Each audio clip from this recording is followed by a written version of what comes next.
নমস্কার বন্ধুরা, আজ আমরা বেরিয়েছি নওগাঁ থেকে মান্দার ঐতিহাসিক রঘুনাথ মন্দির দর্শনে। চলুন পুরো যাত্রাটা আপনাদের সঙ্গে শেয়ার করি। নওগাঁ শহর থেকে মান্দা যেতে সময় লাগে প্রায় 1 ঘন্টা। আমরা আজ দুপুরে রওনা হয়েছি মোটর সাইকেলে করে। পথের চারপাশে প্রাকৃতিক দৃশ্য এক কথায় মন ছুঁয়ে যায়। নীল আকাশে সাদা মেঘের ভেলায়।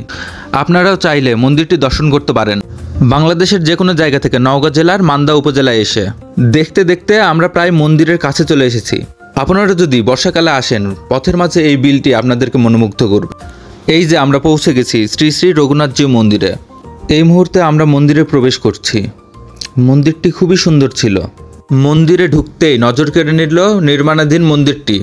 এখন যে মন্দিরটি আপনারা দেখছেন, এখানে দুর্গা পূজা, লক্ষ্মী পূজা, শ্যামা পূজা, সরস্বতী পূজা এবং বাসন্তী পূজা করা হয়।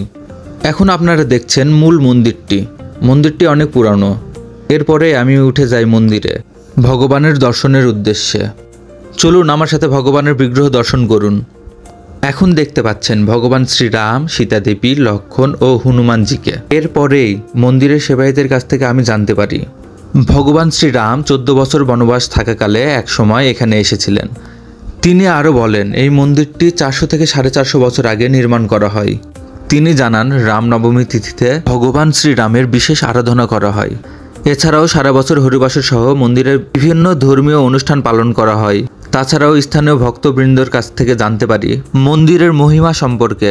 তারা বলেন অন্ধ মানুষ নাকি এখানে মানসিক করলে তাদের দৃষ্টিশক্তি ফিরে পায়। মন্দিরের চারপাশে খুব সুন্দর পরিবেশ, ছায়া ঘেরা গাছ, খোলা জায়গা আর স্থানীয় মানুষের আন্তরিকতা সত্যিই মন ভালো করে দেয়। আমরা এখানে কিছু সুন্দর মুহূর্ত ক্যামেরা বন্দি করেছি। মন্দিরটিতে সময়টুকু খুব সুন্দর কেটেছে। নতুন নির্মাণাধীন মন্দিরটির শিল্পকর্মগুলো ছিল অসাধারণ এবং দৃষ্টিনন্দন। মন্দিরের নির্মাণ কাজ শেষ হইলে মন্দিরটি খুবই সুন্দর লাগবে, তা আপনারা দেখেই বুঝতে পারছেন। এই মন্দিরটি আমার হৃদয়ে একটা শান্তির অনুভূতি এনে দিয়েছে। বন্ধুরা, আশা করি আপনাদের ভালো লেগেছে আজকের এই মন্দিরটি। আপনারাও যদি মানসিক প্রশান্তি আর একটু ইতিহাসের গন্ধ পেতে চান, তাহলে একবার ঘুরে আসতে পারেন মান্দার রঘুনাথ মন্দির। ভালো লাগলে ভিডিওটা লাইক দিন, আপনার মন্তব্য কমেন্টে জানান, ভিডিওটি শেয়ার করুন আর ফলো দিতে ভুলবেন না। আবার দেখা হবে নতুন কোনো ব্লগে। ততক্ষণ পর্যন্ত ভালো থাকুন। টাটা।